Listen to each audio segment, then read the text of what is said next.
నమస్కారం. TS TET అభ్యర్థుల కోసం టీశాట్ నిర్వహిస్తున్నటువంటి శిక్షణా కార్యక్రమాలకు స్వాగతం. ఈరోజు బయాలజికల్ సైన్స్ పేపర్ 2 కంటెంట్లో భాగంగా మానవ జంతు ప్రపంచము అనే అంశంలో భాగంగా మానవ జీర్ణ వ్యవస్థ, శ్వాస వ్యవస్థ, ప్రసరణ వ్యవస్థల గురించి బ్రీఫ్గా తెలుసుకుందాం. మనకు సైన్స్ సంబంధించి 30 మార్కులు, మనకు భౌతిక రసాయన శాస్త్రము, జీవశాస్త్రము 12 మార్కులు చొప్పున 24 మార్కులు, మరియు బోధనా పద్ధతుల కోసం ఒక 6 మార్కులు, మొత్తం 30 మార్కులు సైన్స్ పేపర్ 2లో ఉంటుంది. మనకు అవగాహన ఉన్నది. దీనిలో భాగంగా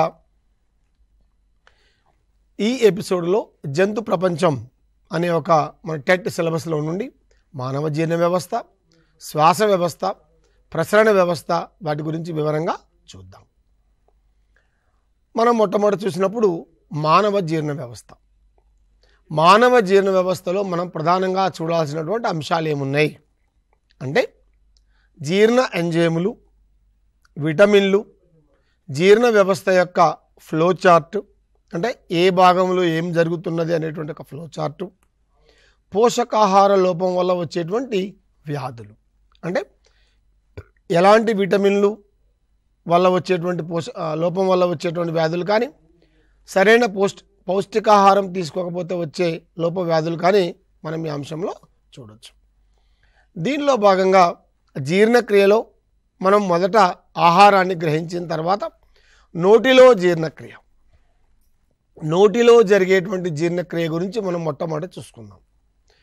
నోటిలో మనం ఆహారం తీసుకున్న తర్వాత మనకి దంతాల సాయంతో ముక్కలు ముక్కలుగా నమలటం జరుగుతున్నది.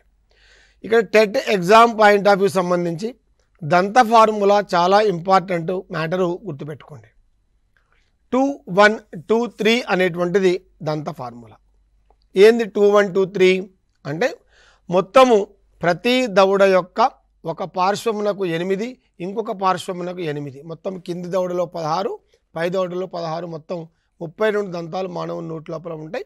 దీనిలో 2 ఇన్సిజర్స్, 1 క్యానైన్, ప్రీమోలార్స్ 2, మోలార్స్ 3. ఈ రకంగా 2 1 2 3 అనేటువంటిది దంత ఫార్ములా మనం గుర్తుపెట్టుకోవాలి. ప్రతిసారి ఎగ్జామ్లో కామన్గా అడిగేటువంటి క్వశ్చన్ అది. నెక్స్ట్ మరొకటి, పోయినసారి 2016 టెట్లో ఒక క్వశ్చన్ అడిగాడు. ఏమిటి అంటే ఒక 4 జీవుల పేర్లు ఇచ్చాడు. సింహము, నక్క, పులి, ఎలుక. ఈ కొరుకు దంతాలు దేనిలో ప్రధానంగా కనిపిస్తాయని ఇచ్చిండు. ఇక్కడ ఒక సింపుల్ లాజిక్ అర్థం చేసుకోవాలి మనం. అక్కడ 3 క్రూర జంతువులు ఉన్నాయి. ఏకైక శాకాహార జంతువు ఏది? ఎలుక. ఇక్కడ కొరుకు దంతాలు ఎలుకలో ఉంటాయి. కొరుకు దంతాలు ఫస్ట్ ఇక్కడ ఉంటుంది పనులు, ఇక్కడ కొరికేటివి ఇక్కడ ఉంటాయి. మరి క్రూర జంతువుల లోపల ఏముంటాయి? క్యానైన్స్ అంటాం. క్యానైన్స్ అంటే కూర దంతాలు, ఆహారాన్ని చీల్చడానికి గాను సైడ్కి వచ్చేటువంటి కూరలాగా ఉండే పందులు, ఆ పండ్లు ఏవైతే ఉన్నాయో అవి కూరదంతాలు. కాబట్టి క్యానైన్స్ మాంసాహార జంతువుల లోపల ఉంటాయి. ఇన్సిజర్స్ చాలా యాక్టివ్గా, చాలా చక్కగా వాడిగా శాకాహార జంతువుల లోపల ఉంటాయి. అందుకనే ఎంత తేమలో పెరిగేటువంటి గడ్డిని సైతం శాకాహార జంతువులు, ఆవులు కానీ గేదెలు, పశువులు చక్కగా కొరికి తీసుకుంటూ ఉంటాయి. అంటే ఆ ఇన్సిజర్స్ చాలా స్ట్రాంగ్గా ఉంటాయి. ఇది చాలా గుర్తుపెట్టుకోవాల్సిన అంశం. మానవ జీర్ణక్రియ సంబంధించి నోటి లోపల లాలాజల గ్రంథులు ఉంటాయి. అనేక లాలాజల గ్రంథులు ఉన్నప్పటికీ మనం ప్రధానంగా ఒక 3 జతల లాలాజల గ్రంథులు ప్రధానంగా తీసుకుంటాం. ఈ 3 జతల లాలాజల గ్రంథుల నుంచి వచ్చేటువంటి లాలాజలం, దాంట్లో ఉండేటువంటి ఎంజైమ్ పేరు టైలిన్. దీన్ని లాలాజల అమైలేజ్ అంటారు. నోటిలో ఉండేటువంటి లాలాజలంలో ఉండే ఎంజైమ్ టైలిన్. ఇది మన తీసుకున్నటువంటి ఆహారంలోని పిండి పదార్థాలు లేదా కార్బోహైడ్రేట్స్ పైన పనిచేస్తుంది. ఈ విధంగా ఆహారం నోటిలో కొంత అంటే పాక్షికంగా జీర్ణమైన తర్వాత ఈ భాగాన్ని బోలస్ అంటాం. అంటే సెమీ సాలిడ్గా మారుతుంది. ఈ సెమీ సాలిడ్ బోలస్ ఏదైతే ఉందో మన యొక్క ఆహార వాహిక ద్వారా అది జీర్ణాశయానికి చేరుతుంది. ఆహార వాహిక చూపేటువంటి చలనాన్ని మనం పెరిస్టాల్టిక్ చలనము అంటారు. ఈ పెరిస్టాల్టిక్ చలనం ద్వారా నోటిలో పాక్షికంగా జీర్ణమైన ఆహారం జీర్ణాశయంలోనికి చేరుతుంది. ఇక్కడ జీర్ణాశయం లోపల జీర్ణక్రియ, జీర్ణాశయం లోపల లోపలికి ఆహారం ప్రవేశించగానే ఈ యొక్క జఠర గ్రంథులు ఉత్తేజితమవుతాయి. ఈ జఠర గ్రంథుల్లో ఉన్నటువంటి ఆ యొక్క ఎంజైములు ప్రధానంగా దీంట్లో స్రవించేటువంటి ఆమ్లం, ప్రతిసారి ఎగ్జామ్ పాయింట్ ఆఫ్ వ్యూ అడిగేటువంటి క్వశ్చన్ ఇది. మన యొక్క జీర్ణాశయంలో కూడా ఆమ్లము స్రవించబడుతుంది. అది ఏ ఆమ్లం? నత్రిక ఆమ్లము, హైడ్రోక్లోరిక్ ఆమ్లము, సల్ఫ్యూరిక్ ఆమ్లము, లాక్టిక్ ఆమ్లం. ఏ ఆమ్లము? HCl, హైడ్రోక్లోరిక్ యాసిడ్ మన జీర్ణాశయం లోపల విడుదలవుతుంది. ఇది లోపల వచ్చినటువంటి ఆ యొక్క సూక్ష్మజీవులు ఏమైనా వాటిని సంహరించడం. మరియు ప్రధానంగా ఇంకొక అంశం కూడా తీసుకోవాలి. నోటిలో మనం ఆహారం లాలాజలంతో మిక్స్ చేస్తున్నప్పుడు, కలుపుతున్నప్పుడు లాలాజలము క్షారము కాబట్టి క్షారయుతంగా ఉంటుంది, కాబట్టి ఆహారం మొత్తం కూడా క్షారయుతంగా వస్తుంది. కాబట్టి ఈ ఆమ్లము దానిపైన పనిచేసి తటస్థపరుస్తుంది. కాబట్టి జీర్ణాశయంలో జరిగే జీర్ణక్రియలో ఇక్కడ ప్రోటీన్లు కొంతమేరకు జీర్ణమవుతాయి. పాక్షికంగా పూర్తిగా జీర్ణమైనటువంటి ఈ యొక్క ఆహారం మనము ఖైమ్ అంటాము. ఈ యొక్క ఖైమ్ జీర్ణాశయము నుండి కొద్దిగా చిన్న పేగులోని మొదటి భాగమైనటువంటి యు ఆకారంలో ఉన్నటువంటి ఈ భాగములోనికి చేరుతాయి. ప్రత్యేకంగా ఇంతసేపు దీని గురించి చెప్తున్నామంటే చాలా ముఖ్యమైనది అయి ఉండాలా, మీరు కూడా అర్థం చేసుకోండి. దీన్ని డియోడినం ఆంత్రమూలము అంటారు. ఏంది ఆంత్రమూలం యొక్క స్పెషాలిటీ అంటే, మన శరీరములో అతిపెద్ద జీర్ణ గ్రంథి ఏది అనే క్వశ్చన్ వస్తే తప్పనిసరిగా మనం రాయాల్సింది ఏంటి? కాలేయం. ఈ కాలేయం, కార్జం అంటాం కదా, కాలేయం. ఈ కాలేయం నుంచి వచ్చేటువంటి పైత్యరసం, బైల్ జ్యూస్ ఏదైతే ఉందో అది పిత్తాశయము గాల్ బ్లాడర్ లోపల నిల్వ చేయబడి ఉంటుంది. ఆ గాల్ బ్లాడర్ నుండి వచ్చి అది ఆంత్రమూలము దగ్గర కలుస్తుంది. ప్రతిసారి టెట్ ఎగ్జామ్లో కానీ డిఎస్సిలో కూడా అడిగే క్వశ్చన్ ఏమిటి అంటే, జీర్ణ రస ఎంజైములు లేని జీర్ణ అస్రావం ఏది అంటే మన కాలేయం నుంచి వచ్చేటువంటి పైత్యరసం లోపల ఎలాంటి ఎంజైములు ఉండవు. కానీ చాలా ముఖ్యమైనది. ఎందుకు అంటే దీంట్లో ఉండేటువంటి బైల్ పిగ్మెంట్స్ అనేటువంటివి, బైల్ సాల్ట్స్ అనేటువంటివి క్రొవ్వులను ఎమల్సీకరణము చేయటంలో ఉపయోగపడతాయి. కాబట్టి క్రొవ్వుల ఎమల్సీకరణము కాలేయము ద్వారా విడుదలైనటువంటి పైత్యరసం ద్వారానే జరుగుతుంది. అది నేరుగా ఆంత్రమూలంలో కలుస్తుంది. మన పిత్తాశయము సారంగా మనం కూడా బయట చూస్తే ఏ కోని కోసిన కూడా చూస్తే ఆకుపచ్చ రంగులో చిన్నట శాఖ తిత్తిలాగా కనిపిస్తుంది మనకు. అదేవిధంగా క్లోమం నుంచి విడుదలయ్యేటువంటి క్లోమరసము, దాంట్లో ఉండేటువంటి ఎంజైములు కూడా మనకు ఆంత్రమూలము దగ్గరనే కలుస్తాయి. కాబట్టి ఆంత్రమూలము దగ్గర కాలేయం నుంచి వచ్చేటువంటి పైత్యరసము, క్లోమం నుంచి వచ్చేటువంటి క్లోమరసము రెండూ కలుస్తాయి.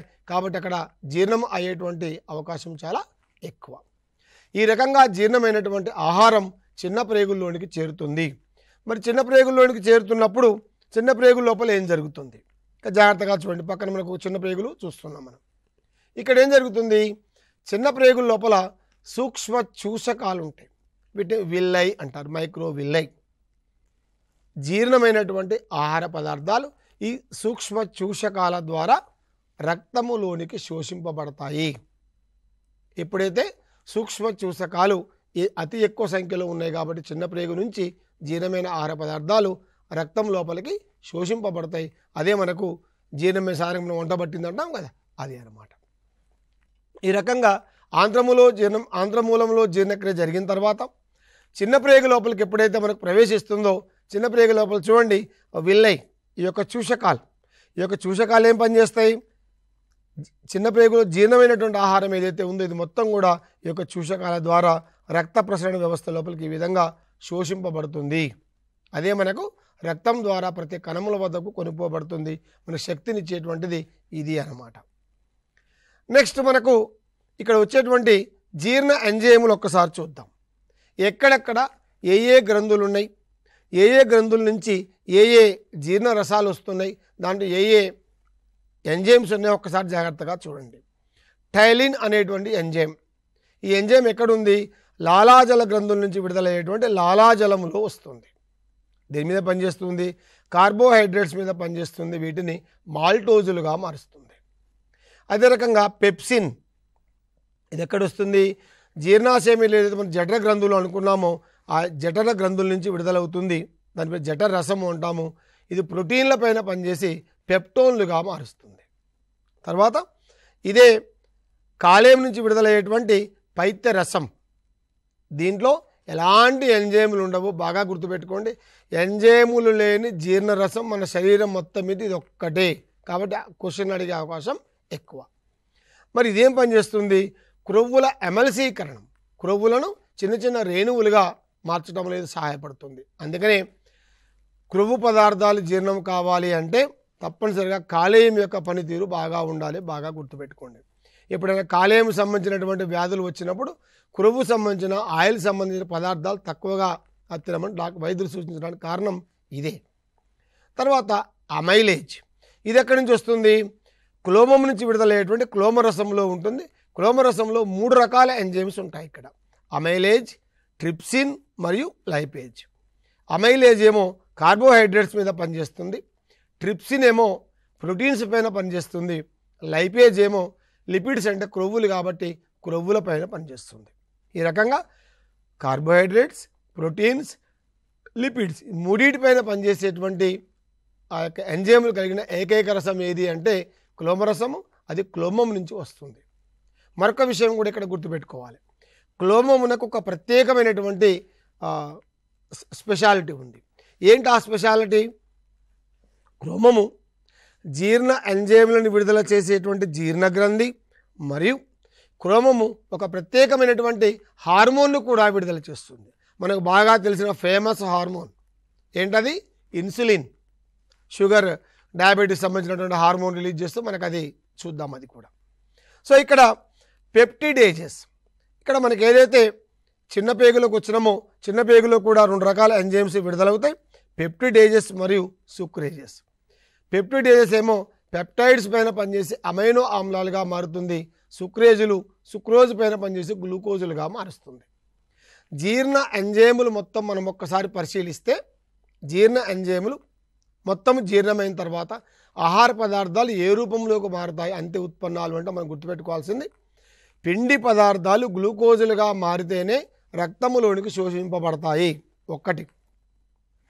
ప్రోటీన్లు అమైనో ఆమ్లాలుగా మారితేనే మన రక్తములోకి శోషింపబడతాయి, లేకపోతే బయటకు విసర్జింపబడతాయి. క్రొవ్వులు క్రొవ్వు ఆమ్లాలుగా జీర్ణమైతేనే మన శరీరం లోపలికి ఫ్యాటీ ఆమ్లాలు, గ్లిజరాల్ అంటాము, ఆ రూపంలోకి మారితేనే మన శరీరంలోకి శోషింపబడతాయి. ఇది జీర్ణక్రియ సంబంధించి. నెక్స్ట్ మనకు పోషకాహార లోపం వల్ల వచ్చేటువంటి వ్యాధులు. సాధారణంగా మన సిలబస్లో ఒక 2 పోషకాహార లోపం వల్ల వచ్చేటువంటి వ్యాధులు అప్ టు 10th క్లాస్ వరకు ఇవ్వడం జరిగింది. మీరు టెట్ అభ్యర్థులు ప్రధానంగా up to 10th class text book పైన ప్రధానంగా దృష్టి కేంద్రీకరించండి. బియాండ్ ద టాపిక్స్ మనకు ఈ బేసిక్స్ మీద సాధారణంగా అడుగుతూ వచ్చాడు ఇంతవరకు కూడా. సో ఇక్కడ ఇది క్వాషియార్కర్. క్వాషియార్కర్లో పిల్లలు చూడండి, పోషకాహార లోపం వల్ల సరైనటువంటి ప్రోటీన్స్ ఆహారం లేకపోవటం వల్ల ఏమవుతుంది? ప్రోటీన్స్ బాడీ బిల్డింగ్ లోపల ఉపయోగపడతాయి. సరైన ప్రోటీన్ లేకపోవటం వల్ల ఆ ప్రోటీన్ భాగంలోకి నీరు చేరడం వల్ల శరీరం ఉబ్బింది. మనం ఏమనుకుంటున్నాం? పిల్లవాడు బాగా ఉబ్బి ఉన్నాడు కదా అనుకుంటున్నాం, అది ఉబ్బది. అంటే నీరు చేరడం వల్ల ఉబ్బి ఉన్నాడు, ప్రోటీన్ లోపం వల్ల వచ్చేటువంటి వ్యాధి ఇది. 2వది మెరాస్మస్. మెరాస్మస్ అనేటువంటిది ప్రోటీన్లు మరియు క్యాలరీలు ఈ రెండింటి లోపం వల్ల వచ్చేటువంటి వ్యాధి. పోయినసారి ఒక క్వశ్చన్ అడిగాడు, ప్రోటీన్ లోపం వల్ల వచ్చే వ్యాధి ఓ క్వశ్చను, ప్రోటీన్లు మరియు క్యాలరీ లోపం వల్ల వచ్చేటువంటి వ్యాధి, ఈ రెండింటి లోపం వల్ల వచ్చే వ్యాధి మెరాస్మస్. అంటే ఎలాంటి పోషకాహారం లభించని పిల్లల లోపల మెరాస్మస్ కనిపిస్తుంది. ఇంకోటి ఉంది ఇక్కడ బొమ్మలో, మరొకసారి జాగ్రత్తగా ఈ స్లైడ్ని చూడండి. ఇక్కడేముంది? ఇది ఒబేసిటీ, స్థూలకాయత్వం. అంటే పోషకాహారం తీసుకొని మనం తీసుకున్న ఆహారము, మనం తీసుకున్న శక్తితో పోలిస్తే మన యొక్క యాక్టివిటీస్, చర్యలు, జీవక్రియలు తక్కువగా ఉన్నప్పుడు ఈ రకంగా స్థూలకాయత్వం రావడానికి అవకాశం ఉంది. అది కూడా ఒక రకమైనటువంటి పోషకాహార సమస్యే. ఈ 3 మనకు ఉన్నటువంటి ఇష్యూస్. నెక్స్ట్ మనం ఒకసారి జాగ్రత్తగా పరిశీలిస్తే ఇవి విటమిన్లు. విటమిన్ల పట్టికను మనం జాగ్రత్తగా పరిశీలిస్తే మనం విటమిన్ల యొక్క వర్గీకరణ కూడా చూద్దాం. ఇది ఫోలిక్ యాసిడ్, ఇది లోపిస్తే ఎనీమియా, రక్తహీనత అంటాం. దీనికి సంబంధించినటువంటి మనకు లోప వ్యాధులు ఇక్కడ కనిపిస్తున్నాయి. అదేవిధంగా ప్యాంటోథెనిక్ ఆమ్లము, ఇది విటమిన్ బి కాంప్లెక్స్లో భాగంగా వస్తుంది. అరికాళ్ళ మంటలు, బర్నింగ్ ఫీట్ అంటాం. విటమిన్ హెచ్ బయోటిన్ అంటాము. ఇది నాడీ సంబంధ సమస్యలు వస్తాయి దీనివల్ల. థైమిన్, దీనిని విటమిన్ B1 అంటాం. థైమిన్, ఈ విటమిన్ B1 లోపిస్తే బెరిబెరీ అనేటువంటి ఒక వ్యాధి వస్తుంది. అంటే వాంతులు, మూర్ఛ, ఆకలి లేకపోవటం. అది ఏమంటే మనకు బి కాంప్లెక్స్ టాబ్లెట్స్ ఇవి తీసుకుంటారు. నెక్స్ట్ రిబోఫ్లవిన్, నోటిపూత అంటాం, గ్లాసైటిస్, నోటిపూత, ఈ పెదాలు పగలటం, ఏమంటే మనకు vitamin B2 B complex tablets తీసుకుంటాం. నెక్స్ట్ నియాసిన్, విటమిన్ B3, ఇది లోపిస్తే మనకు పెల్లగ్రా అనేటువంటి వ్యాధి వస్తుంది. పైరిడాక్సిన్ B4, ఇది లోపిస్తే ఎనీమియా, రక్తహీనత కలుగుతుంది.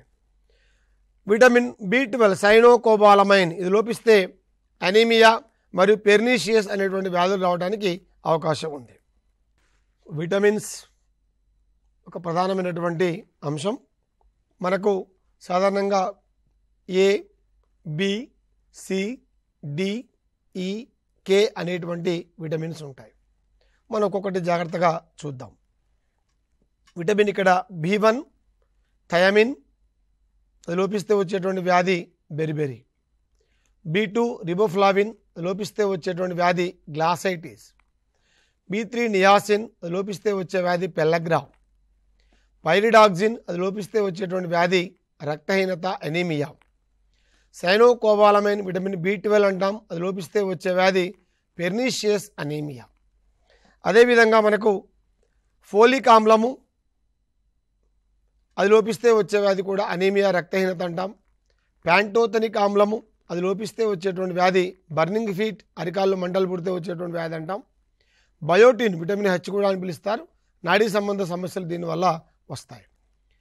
ఇంకా మనం విటమిన్ చూసినట్లయితే విటమిన్ సి, ఆస్కార్బిక్ ఆమ్లం, విటమిన్ సి బాగా గుర్తుపెట్టుకోండి. ఇది లోపిస్తే వచ్చేటువంటి వ్యాధి స్కర్వీ. అంటే త్వరగా గాయాలు మానాలంటే ఆపరేషన్లు జరిగినప్పుడు సాధారణంగా డాక్టర్లు విటమిన్ సి టాబ్లెట్స్ కూడా ఇస్తూ ఉంటారు. అంటే త్వరగా గాయాలు మానడానికి విటమిన్ సి ఉపయోగపడుతుంది. అదేవిధంగా విటమిన్ ఏ, రెటినాల్, బాగా గుర్తుపెట్టుకోండి. బట్టి పట్టాల్సిన అవసరం లేదు. రెటీనా అంటే కంటి లోపల ఉంటుంది, మనకు అందరికీ కూడా తెలుసు. కాబట్టి రెటినాల్ అంటే విటమిన్ ఏ, కంటికి సంబంధించిన విటమిన్ ఏది అంటే రెటినాల్. దీనికి సంబంధించినటువంటి తినేటువంటి ఆకుకూరలు, కూరగాయలు, క్యారెట్ మనకు అందరికీ కూడా బాగా తెలుసు. అదే రకంగా విటమిన్ డి, క్యాల్సిఫెరాల్. ఇంకా మనం స్పష్టంగా ఎట్లా గుర్తుపట్టుకోవచ్చు? క్యాల్సిఫెరాల్, విటమిన్ డి, అది లోపిస్తే వచ్చేటువంటి వ్యాధి రికెట్స్. అంటే ఎముకల పెరుగుదలకు ఉపయోగపడుతుంది విటమిన్ డి. ఎముకల్లో ఏముంటుంది? కాల్షియం. కాబట్టి క్యాల్సిఫెరాల్, కాబట్టి కాల్షియం సంబంధించినటువంటిది అంటే విటమిన్ డి. అట్లా మనం ఒక అంశానికి ఇంకో అంశం లింక్ చేసుకోవడం ద్వారా మన యొక్క మెమరీ ఆ పాయింట్స్ని గుర్తుపెట్టుకోవడానికి అవకాశం ఉంది. మరొక విటమిన్ చూడండి, టోకోఫెరాల్. టోకోఫెరాల్ అనేటువంటిది విటమిన్ ఈ. విటమిన్ ఈ సంతానోత్పత్తి సమస్యలు అంటే పురుషులలో కానీ స్త్రీలలో కానీ వంధ్యత్వ నిర్మూలనకు ఈ యొక్క విటమిన్ పనిచేస్తుంది. అంటే ఫెర్టిలిటీ సమస్యలు రాకుండా ఈ యొక్క విటమిన్ తోడ్పడుతుంది. పోయినసారి ఒక ఎగ్జామ్లో ఒక క్వశ్చన్ ఇచ్చాడు. ఒక వ్యక్తి అంటే పిల్లలు పుట్టకపోవడం అనే సమస్యతో బాధపడుతూ ఉన్నారు. దానికి సంబంధించిన విటమిన్ ఏది అని లైన్గా విటమిన్ ఇస్తాడు. మనకు విటమిన్ ఈ అనేటువంటిది గుర్తు రావాలి. మరొక విటమిన్ మనకు చివరికి ఉన్నది చూడండి. ఈ యొక్క విటమిన్ ఫిలోక్వినోన్, విటమిన్ కే, ఇది లోపిస్తే రక్తం గడ్డగట్టకపోవడం జరుగుతుంది. ఇవి సాధారణంగా మనకు ఉన్నటువంటి విటమిన్లు. ఇక్కడ మనం ప్రధానంగా గుర్తుపెట్టుకోవాల్సింది ఏమిటంటే విటమిన్ల యొక్క రకాలు, విటమిన్ల లోపం వల్ల వచ్చేటువంటి వ్యాధులు మరియు 2 రకాలైనటువంటి వర్గీకరణ ఇస్తాడు ఇక్కడ. నీటిలో కరిగే విటమిన్లు ఏవి, క్రొవ్వులో కరిగే విటమిన్లు ఏవి? నీటిలో కరిగేవి, క్రొవ్వులో కరిగేవి. విటమిన్ బి కాంప్లెక్స్ అన్నీ కూడా నీటిలో కరుగుతాయి. విటమిన్ బి చాలామంది పిల్లలకు డైరెక్ట్గా ఆ టాబ్లెట్స్ మింగపోతే మనం ఇట్లా నీళ్ళలో కలిపి కూడా పోస్తాం. అదే రకంగా విటమిన్ సి, పులుపు సంబంధించినటువంటి విటమిన్ సి, ఆస్కార్బిక్ ఆమ్లం కూడా నీటిలో కరుగుతుంది. కాబట్టి 2 విటమిన్లే నీటిలో కరుగుతాయి. మరి మిగతా దేంట్లో కరుగుతాయి? Vitamin A, vitamin D, vitamin E, vitamin K, ఈ 4 క్రొవ్వులలో మాత్రమే కరుగుతాయి. ఆయిల్స్, నూనెలు అంటాం కదా, క్రొవ్వులు దాంట్లో కరుగుతాయి. కాబట్టి నీటిలో కరిగే విటమిన్లను క్వశ్చన్ అడిగినప్పుడు మనకు ఈజీగా మనకు సింప్లిఫైగా ఒక లాజిక్ ప్రకారం ఏమేమి అంశాలు ఉన్నాయి ఈజీ కరుగుతాయని మనం గుర్తుపెట్టుకుంటే సరిపోతుంది. టెట్ పాయింట్ ఆఫ్ వ్యూ బాగా ఇంపార్టెంట్. శ్వాసక్రియ. శ్వాసక్రియ సంబంధించి శ్వాసక్రియలో మనము పీల్చిన గాలి ఊపిరితిత్తులలోకి, అక్కడ నుండి వాయుగోనుల్లోకి చేరుతుంది. తిరిగి అదే మార్గంలో వెలుపలికి వస్తుంది. గాలి పీల్చుకోవడం నుండి కణాల స్థాయిలో ఆక్సిజన్ వినియోగము కావడం వరకు ఒకదాని తర్వాత ఒకటిగా వరుసగా జరిగే చర్యలు మొత్తం కూడా కలిపి శ్వాసక్రియ అంటాం మనం. ఈ శ్వాసక్రియలో మనకు వచ్చేటువంటి డయాగ్రమ్స్ మొత్తం కూడా ఇక్కడ క్లియర్గా చూపెట్టడం జరిగింది. ఎందుకంటే ఒక ఐడియా కోసం, ఎక్కడ ఏ క్రియ జరుగుతుంది చెప్పడం కోసం మనం ఇక సింబాలిక్గా ఈ డయాగ్రమ్స్ తీసుకున్నాం. ఇంకొకటి చూడండి, విడిచే గాలి, మనం వదిలిపెట్టేటువంటి గాలి అంటే దానిలో ఉండే కార్బన్ డైఆక్సైడ్ సున్నపు తేటను తెల్లగా మారుస్తుందని లెవోయిజర్ కనుక్కున్నాడు. మనం పీల్చినటువంటి గాలి నాసికారంధ్రాలు, గ్రసని, స్వరపేటిక, వాయునాళాలు, శ్వాసనాళాలు, ఊపిరితిత్తులు, ఈ వెళ్ళేటువంటి మార్గము ఇది అన్నమాట. ఊపిరితిత్తుల లోపల చివరికి అనేకమైనటువంటి వాయు గోనులుగా చీలిపోయి ఉంటుంది. ఆ వాయు గోనుల దగ్గర వాయు మార్పిడి అనేటువంటిది జరుగుతుంటుంది. సాధారణంగా వాయు ప్రసార మార్గము సంబంధించి ఒక ఫ్లో చార్ట్ ఇచ్చి ఆ మిస్ అయిన పార్ట్ని గుర్తించమంటారు ఎగ్జామ్ లోపల. అది మనకు ఒక వాయు ప్రసార మార్గము ఒక ఐడియా ఉంటే ఈజీ, ఎక్కడ బట్టి పెట్టాల్సిన అవసరం లేదు. సింపుల్గా మనము మన శరీరమే కాబట్టి ముక్కు ఈ రకంగా గ్రసని ఈ రకం ఇట్లా మనం లైన్గా చూసుకుంటూ పోతే ఆటోమేటిక్గా మనకు ఫ్లో చార్ట్ ఈజీగా తెలిసిపోతుంది మనకు. నెక్స్ట్ మనకు కార్బన్ డైఆక్సైడ్, మళ్ళీ మనకు ఏదైతే వాయు వినిమయంలో వచ్చిన కార్బన్ డైఆక్సైడ్ ఇదే మార్గం లోపల బయటికి వస్తుంది. ఊపిరితిత్తులలో వాయు మార్పిడి అతి చిన్న సంచుల వంటి వాయు గోనుల లోపల జరుగుతుంది. ఇక్కడ చూడండి, ఊపిరితిత్తుల యొక్క చివరి భాగాలు వాయు గోనులు, వీటి అల్వియోలై అంటారు. ఈ ఊపిరితిత్తులలో మిలియన్ల సంఖ్యలో ఉంటాయి వాయుగోనులు. ఈ వాయుగోనులు చుట్టూ రక్తకేశ నాళికలు ఉంటాయి. కాబట్టి ఇక్కడ జాగ్రత్తగా ఇక్కడ చూడండి డయాగ్రామ్ లోపల వాయుగోనులు, దాని చుట్టూ ఉండేటువంటి రక్తకేశ నాళికలు. ఈ వాయుగోనుల నుండి ఆక్సిజన్ రక్తకేశ నాళికల లోపలికి, రక్తకేశ నాళికల నుండి కార్బన్ డైఆక్సైడ్ వాయుగోనుల లోపలికి వ్యాపనం పద్ధతి ద్వారా వ్యాపనము చెందుతుంది. ఎక్కడ ఫోర్స్గా కాకుండా వ్యాపనము చెందుతుంది. మానవుల యొక్క శ్వాసక్రియలో ప్రధాన పాత్ర వహించేటువంటిది ఉదర వితానం. మన యొక్క ఛాతీ భాగము థొరాసిక్ పార్ట్, మన యొక్క అబ్డామినల్ పార్ట్ కడుపు లేదా పొట్ట భాగం, ఈ రెండింటి వేరు చేసేటువంటి పొర ఉదర వితానము. ఈ యొక్క ఉదర వితానం యొక్క సంకోచ సడలికలే శ్వాసక్రియకు ప్రధానమైనటువంటి కారణం. పురుషుల లోపల, మరి స్త్రీల లోపల కొద్దిగా తేడా ఉంటుంది. వాటి లోపల ఉదర వితానముతో పాటు పక్కటెముకలు కూడా ప్రధాన పాత్ర పోషిస్తాయి. ఎప్పుడు అడిగే క్వశ్చన్ ఇదే. మనకు ఉదర వితానము డయాఫ్రమ్ బాగా గుర్తుంటుంది. స్త్రీల శ్వాసక్రియలో ప్రధాన పాత్ర పోషించేవి అనగానే ఏ ఉదర వితానము అనగానే మన ఉదర వితానం తెలుసు మనకు, పెట్టేస్తాం. రాంగ్. ఉదర వితానంతో పాటు పక్కటెముకలు కూడా ప్రధాన పాత్ర పోషిస్తాయి. ఎందుకంటే స్త్రీ లోపల ఉండేటువంటి యొక్క బ్రెస్ట్ యొక్క బరువుని ఉదర వితానం ఒక్కటే మొయ్యలేదు కాబట్టి పక్కటెముకల యొక్క సహాయం కూడా తీసుకుంటాయి. అట్లా మనకు కొద్దిగా అనాలిసిస్, ఎక్కడ మనం ఆన్సర్ తెలిసిన ఆన్సర్లు మనం మార్కులు పోగొట్టుకోకుండా కొద్దిగా ఒక క్షణం లాజికల్గా ఆలోచిస్తే సరిపోతుంది. అదేవిధంగా ఏదైతే మనం ఉదర వితానం అంటున్నామో ఇది మనం విభాజక పఠనంగా కూడా దీన్ని మనం చెప్పుకుంటాం. ఒక్కసారి ఇక్కడ జాగ్రత్తగా చూస్తే ఈ పొజిషన్లో ఉండేటువంటిది ఇది ఉదర వితానం. ఈ ఊపిరితిత్తులు ఉదర వితానం కనుక ఈ రకంగా డోమ్ షేప్కి వచ్చినప్పుడు ఇక్కడ ఏమవుతుంది, ఛాతీ కూరం లోపల పీడనం మొత్తం తక్కువై ఆటోమేటిక్గా ఏమవుతుంది, గాలి బయటికి వెళ్ళిపోతుంది. ఈ ఉదర వితానం స్ట్రైట్గా సంకోచం ఇక్కడ దాకా వచ్చినప్పుడు ఏమవుతుంది, ఛాతీ భాగం యొక్క పెరుగుతుంది, పీడనం తక్కువై గాలి లోపలికి రావడం జరుగుతుంది. జాగ్రత్తగా చూడండి. ఉచ్ఛ్వాసంలో విభాజక పటలము సంకోచించగా విభాజక పటలము విశ్రాంతి స్థితికి వస్తుంది. పీల్చే గాలి నాలికా కూరంలో వాయునాళములో వడబోయబడుతుంది. ముక్కు రంధ్రపులోని తేమ వెంట్రుకలు దుమ్ము కణాలను లోపలికి పోకుండా ఆపివేస్తాయి. మనం పీల్చిన గాలి నాసికాకుహరం ద్వారా ప్రయాణం చేసేటప్పుడు దాని ఉష్ణోగ్రత శరీర ఉష్ణోగ్రతతో సమానము చేయడం వల్ల, బాగా గుర్తుపెట్టుకోండి, సమానం చేయడం వల్ల నీటి ఆవిరి గ్రహించబడి ఇంకా తేమగా ఉంటుంది. అంటే ప్రధానంగా మనం ఒకసారి గాలి లోపలికి పీల్చుకున్నప్పుడు గాలి ద్వారా వచ్చేటువంటి అనేకమైన దుమ్ము కణాలు, చెత్త కణాలు ఏవైతే ఉంటాయో మన యొక్క ముక్కులో ఉండేటువంటి వెంట్రుకలు ఆ చెత్తను ఆపివేస్తాయి. ముక్కు లోపల ఉండేటువంటి శ్లేష్మ స్తరమునకు సన్నని దుమ్ము ఏమైనా ఉంటే అంటుకుంటుంది. మరియు శ్లేష్మ స్తరము ఈ యొక్క నాసికా రంధ్రాలు అక్కడ ఏం చేస్తాయంటే నాసికా కుహరం లోపల శరీర ఉష్ణోగ్రతతో సమానంగా చేస్తుంది గాలిని. అందుకనే మనం బయట పీల్చేటువంటి వేడి గాలి, చలిగాలి అన్నీ లోపల పోయేటప్పటికి సమానమైన శరీర ఉష్ణోగ్రతతో సమానమయ్యేలాగా చేస్తాయన్నమాట. అది మన శ్వాస వ్యవస్థలో ఉన్నటువంటి గొప్పతనం. మరొకసారి చూడండి, గ్రసని శ్వాస మరియు జీర్ణ వ్యవస్థకు ఒకే మార్గంగా పనిచేస్తుంది. ఇక్కడ ఉండేటువంటి గ్రసని మార్గం జాగ్రత్తగా చూడండి. ఈ గ్రసని లోపల ఎపిగ్లాటిస్ ఉంటుంది. జీవిక ఉపజీవిక అంటాం కదా, మనం కొన్నాళ్ళకి లెక్క చెప్తుంటాం. ఈ ఎపిగ్లాటిస్ ఏం పని చేస్తుంటుంది? మనము మాట్లాడుతున్నప్పుడు ఆటోమేటిక్గా గాలి బయటికి వెళ్ళాలి కాబట్టి ఇది ఆహార నాళాన్ని మూసివేస్తుంది. మనం మింగుతున్నప్పుడు ఏం జరుగుతుంది? ఆటోమేటిక్గా ఆ క్షణం మన గాలి నిశ్వాసాలు బయటికి రాకుండా ఆపివేస్తుంది. అంటే మనం భోజనం చేస్తున్నప్పుడేమో వాయునాళాన్ని మూసివేస్తుంది మింగుతున్నప్పుడు, మనం మాట్లాడుతూ ఉన్నప్పుడు ఆహార నాళాన్ని మూసివేస్తుంది. ఒకటే ఈ రకంగా సిగ్నలింగ్ సిస్టమ్ లాగా పనిచేస్తుంటుంది. అప్పుడప్పుడు ఏమవుతుంది?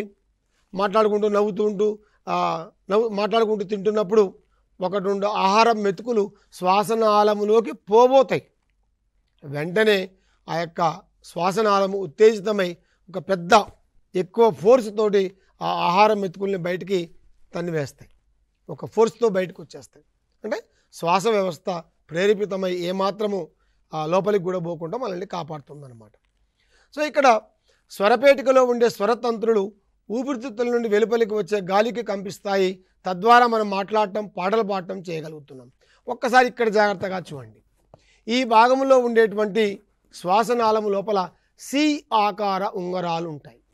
మృదులాస్థి నిర్మిత ఉంగరాలు అంటారు దీన్ని.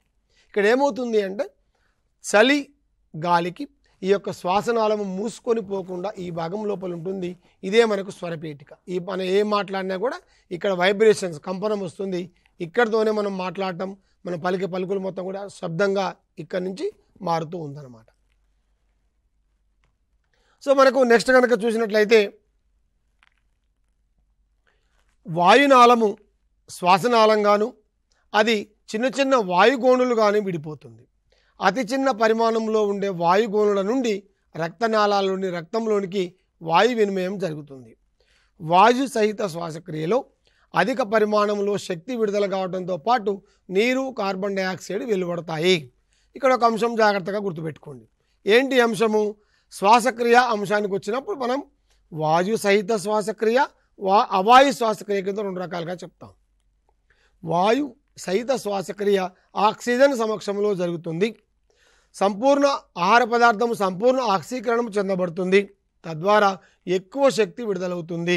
ఎక్కువ కార్బన్ డైఆక్సైడ్ అణువులు కూడా విడుదలవుతాయి. అంటే 38 ఏటీపీ అణువులతో పాటు 6 కార్బన్ డైఆక్సైడ్ అణువులు విడుదలవుతాయి. అదే అవాయు శ్వాసక్రియలు అయితే 2 ఈథైల్ ఆల్కహాల్ అణువులు, 2 కార్బన్ డైఆక్సైడ్ అణువులు, అదేవిధంగా 2 ఏటీపీలు విడుదలవుతాయి. ఒక్కసారి ఈ యొక్క చార్ట్ను జాగ్రత్తగా పరిశీలించండి. ఇక్కడ చూడండి, ఇదే గ్లూకోజ్ 6 కర్బన అణువులు కలిగిన గ్లూకోజ్ ఏమవుతుంది? 2 పైరువిక్ ఆమ్ల అణువులుగా మారుతుంది. పైరువేట్ అంటాం. గ్లైకాలసిస్లో జరుగుతుంది. తర్వాత ఏమవుతుంది? ఆక్సిజన్ తక్కువగా ఉంటేనేమో అవాయు శ్వాసక్రియ, ఆక్సిజన్ తక్కువగా ఉన్నప్పుడు లేదా అసలు లేనప్పుడు ఇక్కడ లాక్టోబాసిల్లస్ అనే బ్యాక్టీరియాలోనైతే లాక్టిక్ ఆమ్లము శక్తి, అది ఈస్ట్ అయితే ఇథనాల్ మరియు కార్బన్ డైఆక్సైడ్ మరియు శక్తి. బాగా గుర్తుపెట్టుకోండి, మన ఇంట్లో వాడేటువంటి ఆహార పదార్థాలు దోశ, ఇడ్లీ పిండి, ఈ బేకరీలో వాడేది ఈస్ట్. అదేమవుతుంది? కార్బన్ డైఆక్సైడ్ విడుదలవుతుంది కాబట్టి పొంగుతుంది, ఇట్లా మనం బేకరీలో ఉబ్బుతుంది. అందుకనే అదే మనకు లాక్టోబాసిల్లస్లో అయితే లాక్టిక్ యాసిడ్ వస్తుంది, దాంట్లో కార్బన్ డైఆక్సైడ్ రిలీజ్ కాదు. అట్లనమాట. కాబట్టి మరొకసారి ఇక్కడ జాగ్రత్తగా చూడండి, వాయు సహిత శ్వాసక్రియ ఆమ్లజని సమక్షంలో జరుగుతుంది. అంటే ఆక్సిజన్, కార్బన్ డైఆక్సైడ్, నీరు, శక్తి విడుదలవుతుంది.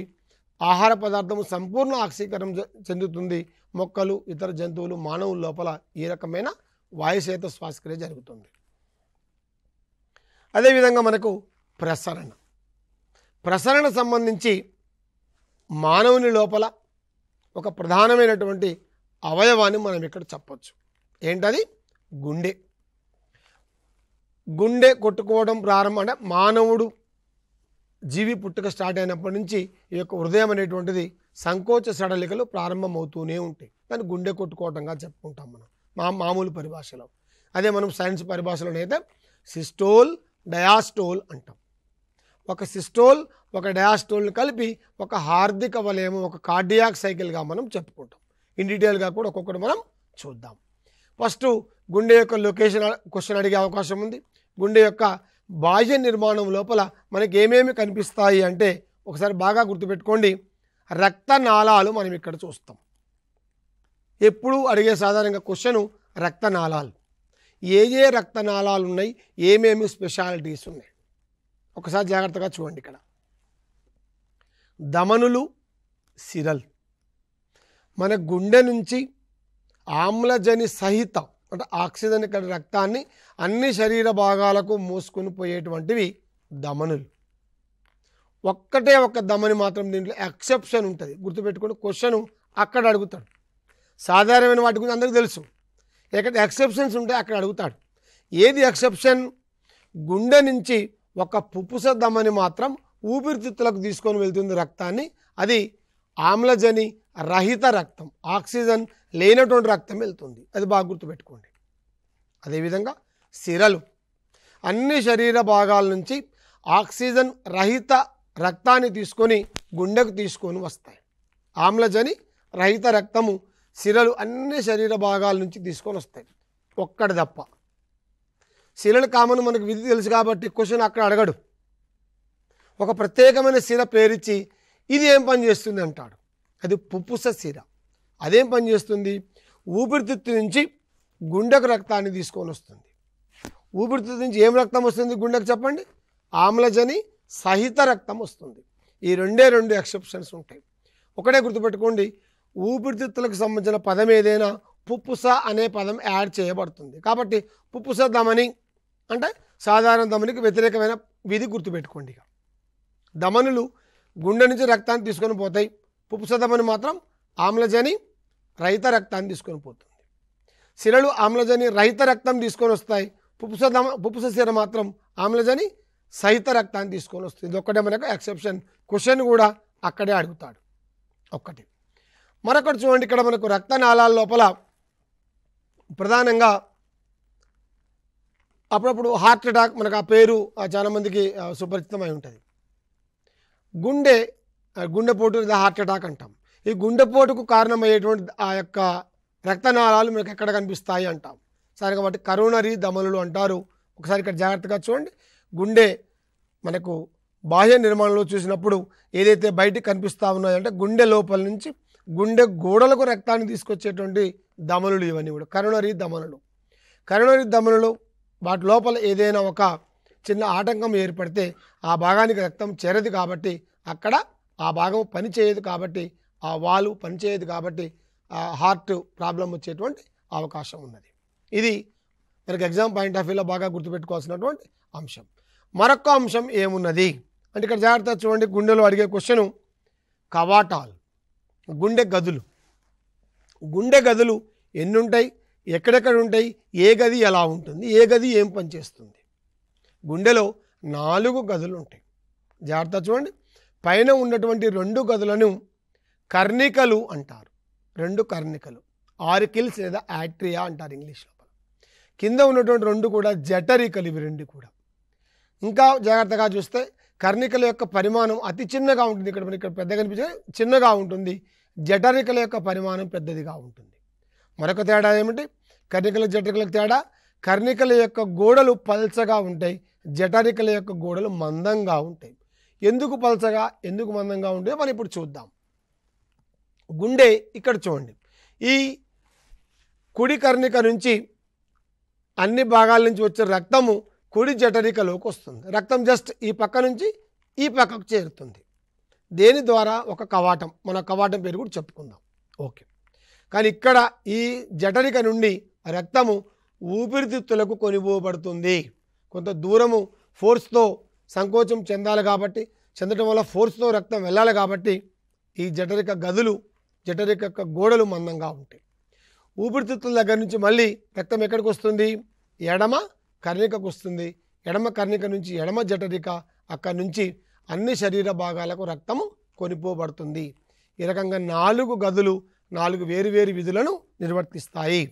ఇప్పుడు ప్రధానమైన క్వశ్చన్ అడిగేటువంటి ఈ యొక్క భాగం చూడండి, కవాటాలు. దీని ఎక్కువ సార్లు వచ్చే క్వశ్చన్ కవాటాలు. ఇక్కడ చూడండి, కుడి కర్ణిక కుడి జఠరిక మధ్యలో త్రిపత్ర కవాటం ఉంటుంది. త్రిపత్ర కవాటం ఈ రెండింటి మధ్యలో. ఎడమ కర్ణిక ఎడమ జఠరిక మధ్యలో ద్విపత్ర కవాటం ఉంటుంది. దీన్ని మిట్రల్ కవాటము అంటారు. అదేవిధంగా ఎడమ కర్ణిక నుండి ఊపిరితిత్తులకు వెళ్ళేటువంటి ఈ మార్గం లోపల ఉండేటువంటిది పుప్పుస కవాటం. ఎడమ యొక్క జఠరిక నుండి అన్ని శరీర భాగాలకు కూడా ఈ వెళ్ళేటువంటి ఈ యొక్క భాగం, ఈ యొక్క ఈ యొక్క కవాటము దహిక కవాటము అంటారు.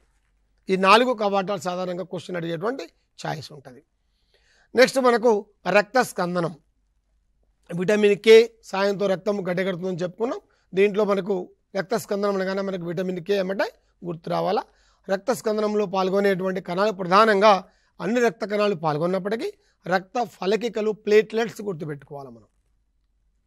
నెక్స్ట్ రక్త పీడనం. కాబట్టి మనకు అందరికీ తెలుసు, కానీ ఎక్కువ క్వశ్చన్లు ఇక్కడ అడుగుతుంటారు. 120/80 మనకు నార్మల్ సాధారణ రక్తపీడనం.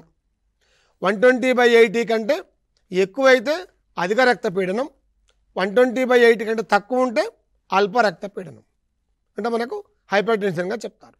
ఈ 120 ఏంటి, 80 ఏంటి? 120ని సిస్టోలిక్ పీడనం అంటాం.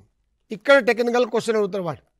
ఈ 120/80లో కింది 80 దేన్ని సూచిస్తుంది అంటే అది డయాస్టోలిక్ పీడనాన్ని సూచిస్తుంది. గుండె సంకోచించినప్పుడు కొంత పీడనముతో రక్తము రక్తనాళాల్లోకి ప్రవేశిస్తుంది. దాన్ని సిస్టోల్ అంటారు. ఆ పీడనాన్ని సిస్టోలిక్ పీడనము అంటాము. అది 120. గుండె సడలిక వ్యాకోచించినప్పుడు తక్కువ పీడనంతో రక్తనాళాల్లోకి రక్తం వెళ్తుంది. దీన్ని డయాస్టోలిక్ పీడనం అంటారు. తక్కువ ఉంటుంది 80.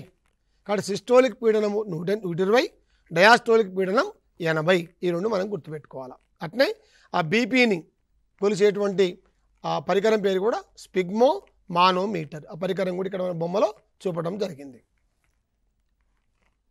అదేవిధంగా ఏకవలయ ద్వివలయ రక్త ప్రసరణ వ్యవస్థ. సాధారణంగా మనకు మానవుల లోపల ద్వివలయ రక్త ప్రసరణ వ్యవస్థ ఉంటుంది. ఏకవలయ రక్త ప్రసరణ వ్యవస్థ నిమ్నస్థాయి జీవుల లోపల మనకు సాధారణంగా నిమ్నస్థాయి కార్డియేట్స్ లోపల కనిపిస్తుంది. ఇక్కడ ప్రధానంగా శోషరస వ్యవస్థ మరొకటి ఇంపార్టెంట్. మనం లాంగ్ జర్నీస్ బస్సులో కూర్చున్నప్పుడు మన పాదాలు వాస్తాయి, చెప్పులు పట్టవు.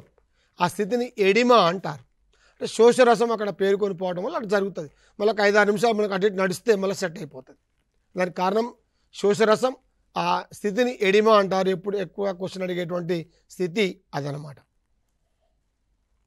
నెక్స్ట్ ఎగ్జామ్ పాయింట్ ఆఫ్ వ్యూలో కొన్ని ముఖ్యాంశాలు మనం ఇక్కడ చూద్దాం. ఒక్కసారి చూడండి. ఏరోబిక్ రెస్పిరేషన్, ఎనరోబిక్ రెస్పిరేషన్, వాయు సహిత అవాయు శ్వాసక్రియ మీద ఎన్నెన్ని ఏటీపీలు వెలువడుతూ ఉంటాయి, ఎక్కువ శక్తి దేంట్లో తక్కువ శక్తి దేంట్లో క్వశ్చన్ అడుగుతుంటారు. ఓకే. తర్వాత ఫ్యాక్టర్స్ అండ్ ప్రొడక్ట్స్, శ్వాసక్రియలో ఏమేమి పాల్గొంటాయి, ఏమేమి అంత్య ఉత్పన్నాలుగా వస్తాయి, ఇదొక క్వశ్చన్ అడుగుతుంటాడు. ఎంజైములు, గ్రంథులు అడుగుతుంటాడు. విటమిన్ల యొక్క శాస్త్రీయ నామం అడుగుతుంటాడు. సాధారణంగా విటమిన్ ఏ అనగానే అది రెటినాల్, అట్లా విటమిన్ కే అంటే ఫిల్, ఇట్లా వాటికి శాస్త్రీయ నామాలు అడుగుతుంటాడు. లివర్ నుంచి వచ్చేటువంటి బయల్ జ్యూస్లో ఎంజైమ్స్ ఉండవు. ఇది ఎక్కువసార్లు అడిగే క్వశ్చన్. దంత ఫార్ములా, లివింగ్ ఏ జీవుల లోపల ఏ దంతాలు బాగా ఉంటాయి, మాంసాన్ని చీల్చే జీవుల లోపల ఈ యొక్క కెనైన్స్ బాగా ఉంటాయి. ఇది గుర్తుపెట్టుకోవాలి. లాస్ట్ అండ్ ఫైనల్ ఒకటే ఒక చిన్న విషయం మీకు చెప్పదలుచుకున్నా. మానవునిలో సాధారణంగా అవాయు శ్వాసక్రియ జరగదు. అతి అరుదైన పరిస్థితుల్లో అవాయు శ్వాసక్రియ జరుగుతుంది. జరిగే ఛాయిస్ ఎక్కడ ఉంది అంటే కండర కణాల్లో జరుగుతుంది. మానవునిలో అవాయు శ్వాసక్రియ జరిగితే ఏం ఏర్పడుతుంది అంటే లాక్టిక్ ఆమ్లం ఏర్పడుతుంది. అది కండరాల నొప్పులకు కారణమవుతుంది. మనం సడన్గా పరిగెత్తినాం అనుకోండి, కండరాలు బాగా నొప్పిలేస్తాయి. అక్కడ లాక్టిక్ ఆమ్లం ఏర్పడుతుంది. తర్వాత ఆక్సిజన్ సరఫరా జరిగి లాక్టిక్ ఆమ్లం మళ్ళీ జీర్ణం అయిపోయి ఆ నొప్పి తగ్గిపోతుంది. ఇది సాధారణంగా మనకు ఈ 3 వ్యవస్థల లోపల టెట్ ఎగ్జామ్ పాయింట్ ఆఫ్ వ్యూలో అడిగేటువంటి క్వశ్చన్స్. కాబట్టి టీఎస్ టెట్ ప్రిపేర్ అయ్యేటువంటి అభ్యర్థులు సాధారణంగా వీటిని దృష్టిలో పెట్టుకుంటే సరిపోతుంది. మనం ఈ ఎపిసోడ్లో భాగంగా జంతు ప్రపంచం అనే అంశంలో భాగంగా మానవ జీర్ణ వ్యవస్థ, శ్వాస వ్యవస్థ, ప్రసరణ వ్యవస్థల గురించి తెలుసుకున్నాం. మరొక అంశంతో మళ్ళీ కలుద్దాం. నమస్కారం.